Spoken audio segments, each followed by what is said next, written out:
Welcome to MatheNatic.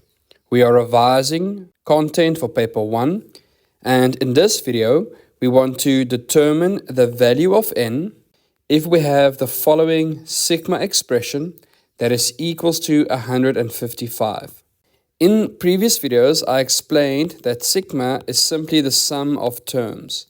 So what we know is that Sn is equals to 155. But in terms of grade 12 mathematics, we have two formulas for Sn.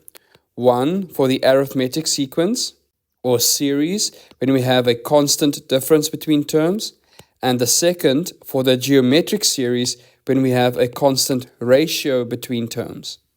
And n here would represent the number of terms in that formula. So for us to solve this problem, let us first expand 3r minus 1. And when we expand, we start substituting r with 1. So can you see in the first term here, we are replacing r with 1. In the second term 2. In the third term 3. And we will continue with that. So when I simplify this first term, which is 3 times 1 minus 1, I have 2. Then the second term is 3 times 2 minus 1, and that is 5. And the third term is 3 times 3 minus 1, and that gives me 8. Now I just need the first 3 terms.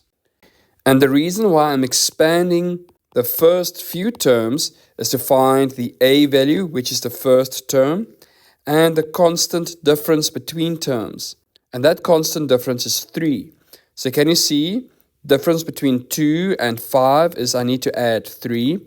And then to get to the next term, I need to add 3 again. So the constant difference between terms is 3. And we have the sum of terms, or the sigma expression, is equal to 155. So now we can consult our formula sheet and substitute the values that we have into this equation.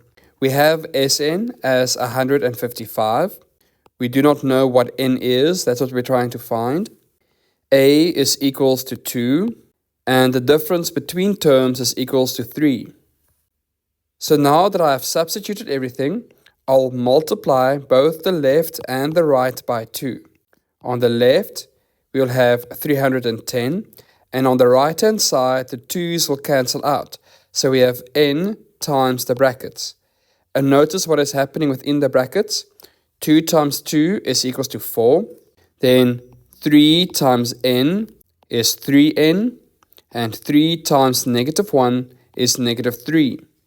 Now, inside of these brackets, we can add like terms together. And next, we can multiply n with 3n to get 3n squared, and n with 1 to get n. And in my last step here, I move the 310 to the right-hand side to rewrite the expression in standard form. Now, at this step, you can choose what you want to do.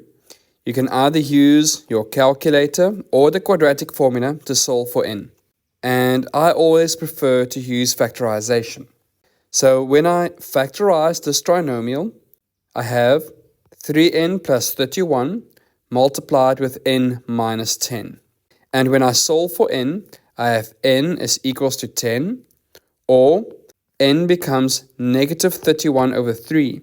But I would reject this answer because in our sigma notation here, we need to have an integer value at least. We can't have fractions or decimals.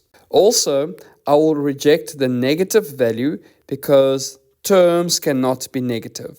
So therefore, the amount of terms that we have in this expression is 10.